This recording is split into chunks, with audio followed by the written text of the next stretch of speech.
1955లో జరిగిన ఒక హృదయ విదారకమైన సంఘటన గురించి మీతో పంచుకోవాలని ఆశిస్తున్నాను. శ్యామ్ అనే సైనికుడు యుద్ధం ముగించుకొని ఇంటికి తిరిగి వెళ్తూ తన తల్లిదండ్రులకి ఫోన్ చేశాడు. అతను ఫోన్ కాల్లో ఇలా అన్నాడు: అమ్మా, నాన్న, నేను ఇంటికి తిరిగి వస్తున్నాను.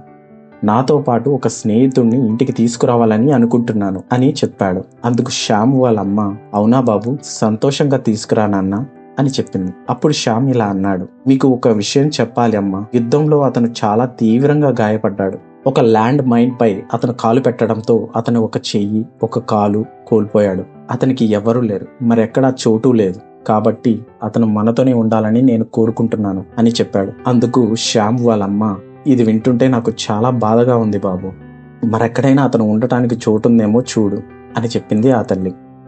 కాదమ్మా, అతను మనతోనే ఉండాలి అని చెప్పాడు శ్యామ్. అప్పుడు తండ్రి శ్యామ్తో ఇలా అన్నాడు: బాబు, నువ్వు ఏం అడుగుతున్నావో నీకు అర్థం కావడం లేదు. ఇలాంటి వైకల్యం ఉన్న వాళ్ళు మనకు భారం అవుతారు. నువ్వు ఇంటికి వచ్చి ఆ వ్యక్తిని మర్చిపో. అతను తనంతటికి తానే జీవించే మార్గం వెతుక్కుంటాడు అని చెప్పాడు శ్యామ్ తండ్రి.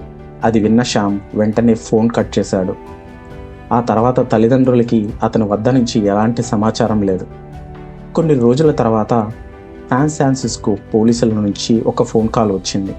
వారి కుమారుడు శ్యామ్ ఒక భవనం నుంచి పడిపోయి మరణించాడని చెప్పారు. తల్లిదండ్రులు శోక సముద్రంలో మునిగిపోయారు.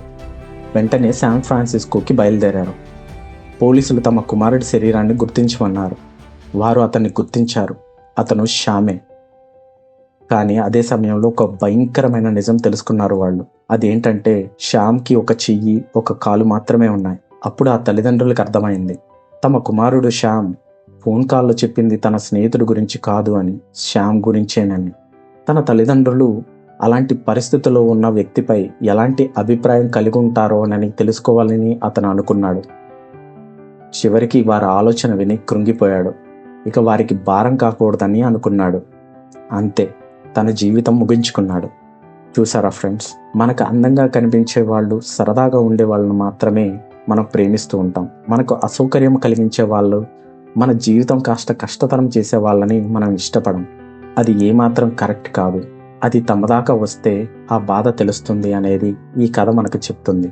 ఈ వీడియో మీకు నచ్చినట్లయితే దయచేసి ఈ కథపై మీ అమూల్యమైన కామెంట్ని తెలియజేయండి. చందమామ టీవీని సబ్స్క్రైబ్ చేసుకోండి. లైక్, షేర్, కామెంట్ చేయడం మర్చిపోకండి.